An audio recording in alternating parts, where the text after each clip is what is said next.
Hey everyone! Welcome back to Real Money Mindset Hub. In today's video, we're going to talk about something that could totally change your financial life. Building an emergency fund. I know that sounds like a boring topic, but trust me, it's way more important than you might think. If you've ever found yourself stressing over unexpected expenses, this video is for you. So, grab a notebook, take some notes, and let's jump right in. First things first, why do you even need an emergency fund? Simple. Life happens. You could get hit with an unexpected medical bill, your car could break down, or even worse, you could lose your job. And that's where an emergency fund comes in. Having an emergency fund means you won't have to panic and go into debt when something unexpected comes up. It's your financial safety net, giving you peace of mind knowing you've got money set aside for those uh-oh moments. Alright, step 1, set a goal. How much money do you need in your emergency fund? The general rule of thumb is to have 3 to 6 months worth of living expenses saved up. This includes rent, utilities, groceries, basically everything you need to survive for a few months without income. Let's say your monthly expenses total $2,000. If you're aiming for 3 months worth of expenses, your goal would be $6,000. If you want to be more conservative and have 6 months worth, that's $12,000. Now I know that might seem like a lot, but don't worry. We'll break it down into smaller, more manageable steps. For example, if you're a single person with monthly expenses of $1,500, your 3-month goal would be $4,500, and your 6-month goal would be $9,000.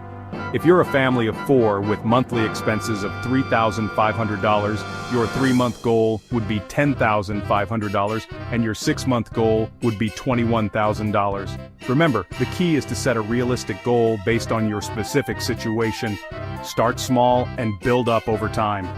With a clear goal in mind, you'll be better prepared to handle any financial emergencies that come your way. Step 2, make a plan and start small. You don't have to save $6,000 or $12,000 overnight. Start by saving a small amount each month, even if it's $50, $100, or whatever you can afford. The key is to start. Let's say you aim to save $100 per month. That's $1,200 a year. It's a start, and once you're in the habit of saving, you'll find ways to save even more. Saving $100 may not get you to your $6,000 goal right away, but if you're consistent and stick to it, you'll be amazed at how quickly that money adds up. Budgeting is crucial. Track your expenses to see where your money is going. Use budgeting tools and apps like Mint, YNAB, or Pocket Guard to help you stay on track. These tools can help you monitor your spending, set savings goals, and make adjustments as needed. Step 3. Automate your savings.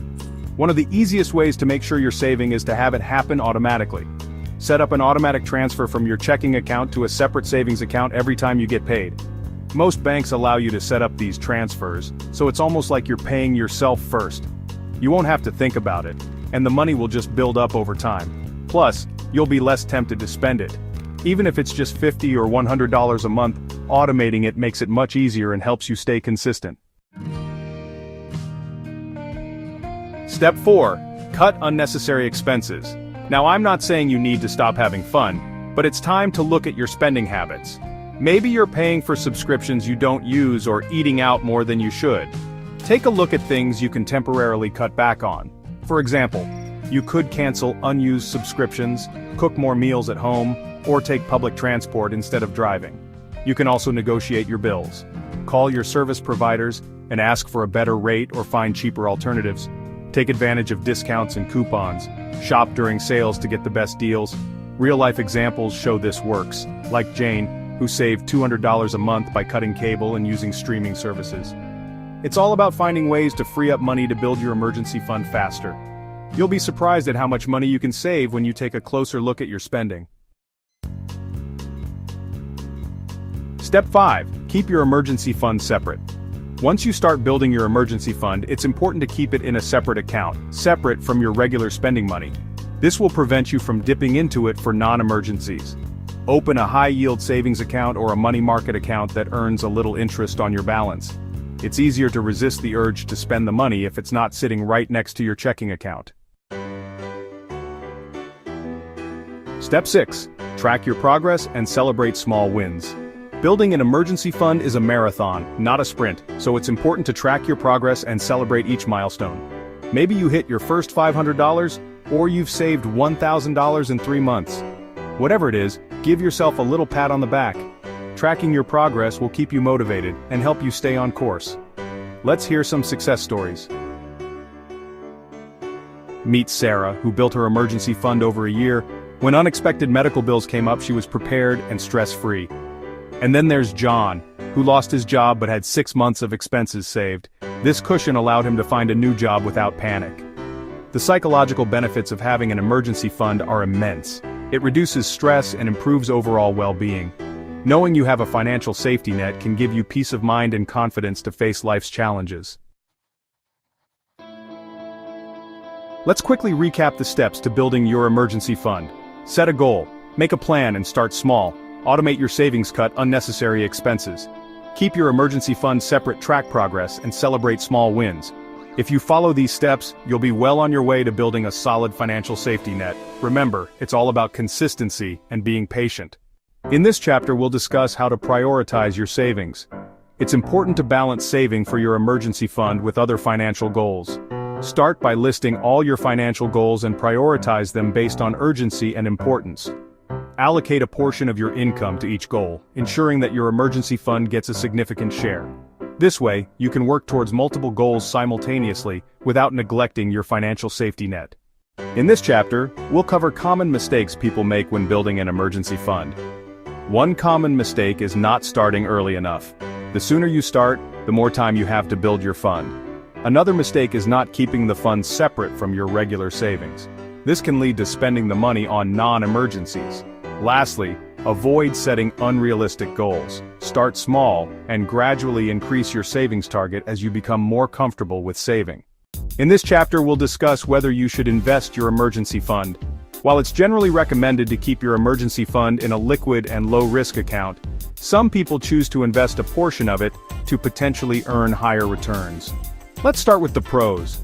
By investing your emergency fund, you have the opportunity to grow your money faster than it would in a traditional savings account. This can be particularly beneficial in times of low interest rates, where savings accounts offer minimal returns. Additionally, if you invest wisely, the returns can outpace inflation, preserving the purchasing power of your emergency fund. However, there are significant cons to consider. Investing inherently comes with risk. Market fluctuations can cause your investments to lose value, which is a critical concern when you need immediate access to your funds during an emergency. Liquidity is another issue. Some investments may not be easily or quickly converted to cash without incurring a loss. If you decide to invest a portion of your emergency fund, here are some guidelines to follow. 1. Only invest what you can afford to lose. Keep a substantial portion of your fund in a safe, liquid account. 1. Choose low-risk investment options, such as high-yield savings accounts, money market funds, or short-term bonds. 1. Regularly review and adjust your investment strategy to ensure it aligns with your financial goals and risk tolerance. Ultimately, the choice is yours. Carefully weigh the pros and cons and consider your personal financial situation before making a decision. In this chapter, we'll discuss the importance of regularly reviewing and adjusting your emergency fund. Life circumstances change, and so should your emergency fund. Review your fund at least once a year or after major life events like a job change, marriage, or the birth of a child. Adjust your savings target and contributions as needed to ensure your fund remains adequate for your needs.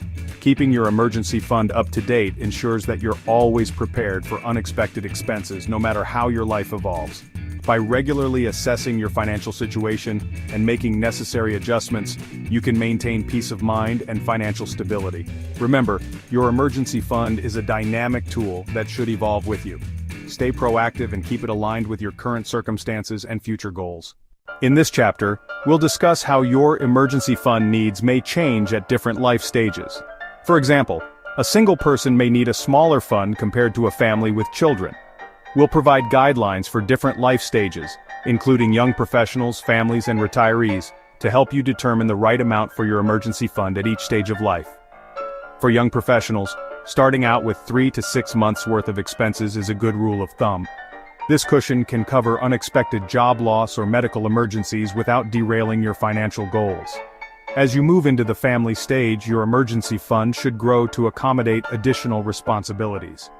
Aim for 6 to 9 months' worth of expenses. This ensures that you can handle larger financial shocks, such as a sudden illness or job loss, while still providing for your family. For retirees, the focus shifts slightly. With a fixed income, it's crucial to have a larger emergency fund, around 12 months' worth of expenses.